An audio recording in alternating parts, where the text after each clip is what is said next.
guys, so welcome back to my channel. I'm doing a first impression on the new Australis Don't Sweat It water resistant foundation. So this is their newest foundation that they've come out with. This is 13 mils, which is standard for most foundations.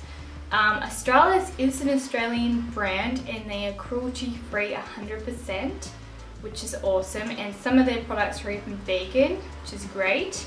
Pretty sure, yeah, they ship internationally as well, but I'll leave all the links to that below. I'm excited for this one because I do like the tube that it comes in, which means it's quite travel friendly and lightweight. So I have naturally quite oily skin, and I am currently trying to find Holy Grail foundations for oily skin.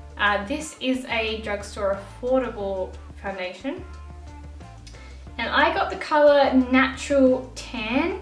Okay, so on their website it says, "Don't sweat it, this hydrating creamy foundation will go the distance. A medium to full coverage water resistant foundation with added antioxidants and vitamins. This fragrance-free, water-resistant formula is perfect long-wear foundation." So because it does say it's like don't sweat it, it's water-resistant, I have high expectations that this is supposed to, like it's saying, work in a humid or sweaty, hot weather, basically. And because it's summer here, you know, this would be great if this doesn't sweat off your face. Seems they only have, well, with this particular foundation, they only have 5 shades. No, not 5, sorry, 6 shades. God, I can't count. So they don't have a great selection of shades, which is unfortunate. I do like to point out Australis has come out with colour adjusting drops, much like the Body Shop ones. So they do have like the white drops and then the dark drops, so you can change the colour of your foundation. I was thinking of doing a review with those and see how well they actually work. If you would like me to do a review on the colour adjusting drops, please let me know, because I would be interested if they would actually work. This foundation retails for $24.95 Australian dollars. And anyway, enough blabbing, let's get on to this review. Okay, so I am going to prime half my face. So I'm going to go in with Arbonne's Makeup Primer. And Arbonne is a cruelty-free vegan brand. So just going on, putting that on the right side of my face. And today I'm going to use, on one side of my face, I'm going to use a beauty sponge, and on the other I'm going to use a flat top kabuki brush. So, so this actually has a pump on it, which is awesome. So it's not often that you get tube foundations with a pump, so that's cool. The colour does look quite dark. Let's hope this works. Oh gosh. So I have blended that all out. So it definitely can build up on itself, which is great. It has given really good coverage and even out my skin tone on this side. But I mean, I can still see my freckles, which I don't personally mind because I don't actually like full coverage foundation. So I wouldn't think that you would be able to build this up to a full coverage. I just feel like it looked way too cakey. But it definitely is a medium coverage. So I'm just going to go in on the other side now with the flat top brush, which has some pink stuff on it.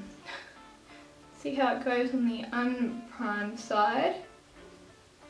So that's one pump on the unprimed side, and so you could definitely have it a sheer if you wanted. Looks pretty much the same how it applied with the sponge the first time.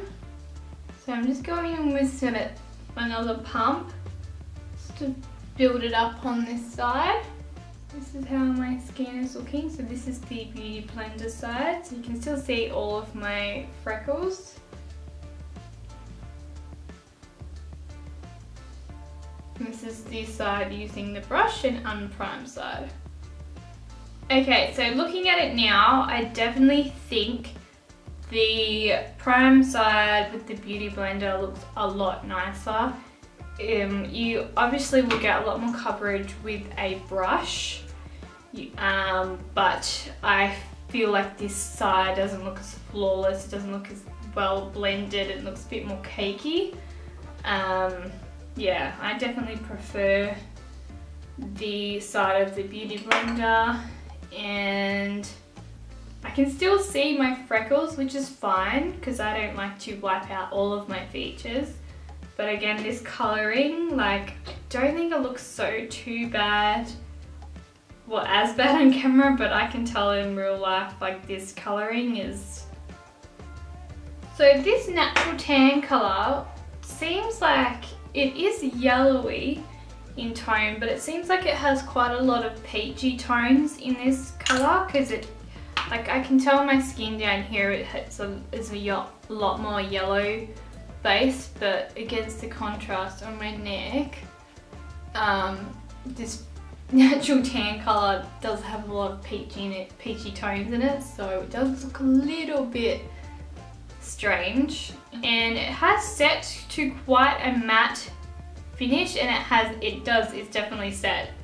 Like, I don't think you'd even need to set this foundation with a powder or anything. It feels set. I'll just do a flash test. So it doesn't seem to have too much flashback or anything, which is good. But I mean, it could also to do with the lighting in here. So otherwise, I can't really see like it's giving my skin like a too much of a white cast or anything like that. The time is 10:53. So I will come back and check in with you later and see how it's going. Hey guys, thought I'd just do an update on the foundation. So this is the makeup look I just did. I just did a how to do a smoky eye, so that will be up sometime soon. So I found everything that I put on top of the foundation to blend out, and yeah, I found it really easy to blend out and put on top of. It didn't go funny or anything like that.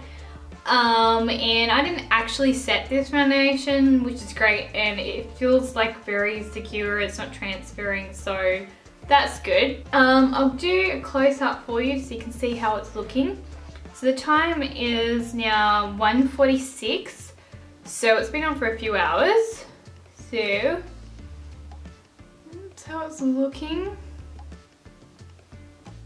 Looks pretty good. It's got a little bit